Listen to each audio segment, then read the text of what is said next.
Tricky Towers is the latest project from the excellently named Weirdbeard Games. It's a deceptively simple puzzler, combining the Tetramino-based gameplay of Tetris with a physics engine and an assortment of devilish twists. Don't think that'll work? It took some convincing to stop me playing for long enough to tell you about it. Even though your focus will be inevitably on the puzzles, there's still a storyline tucked away here. Tricky Towers is about competing magicians who are trying to create the most impressive constructions using blocks that literally fall from the sky.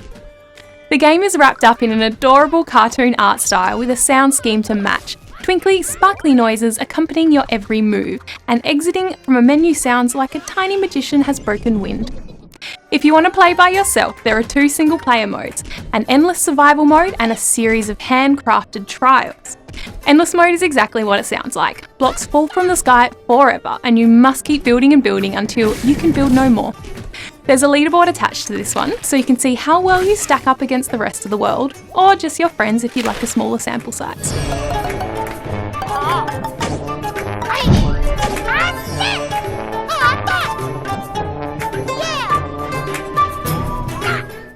The trials, though, are challenging in a different way.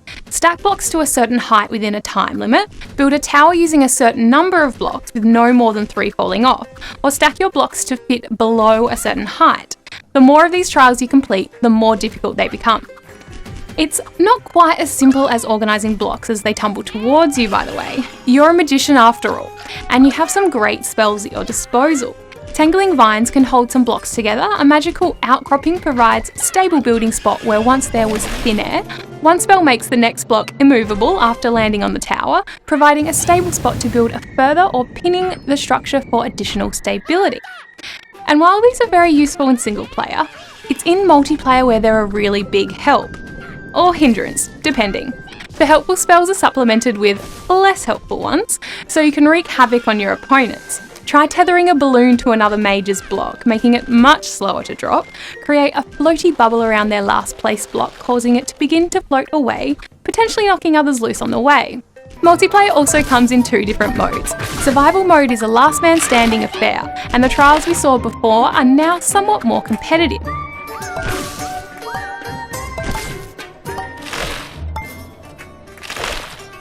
Living up to its name, Tricky Towers is quite, well, tricky.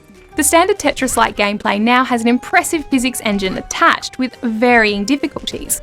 On the easiest mode, you can stand a straight line I block up on its end with no issues. But then the wind starts up, and it can be difficult to get the L block to stick. It's even more challenging when those blocks are also icy, or when the base you're building it on is something less than horizontal.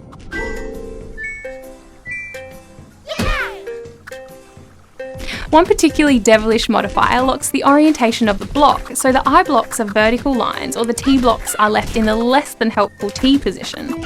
Some blocks just won't balance the way they've been dropped, so they fall over and provide slanted surfaces to make the building process even more of a drama. Better hope for an immovable block spell to create a new level surface.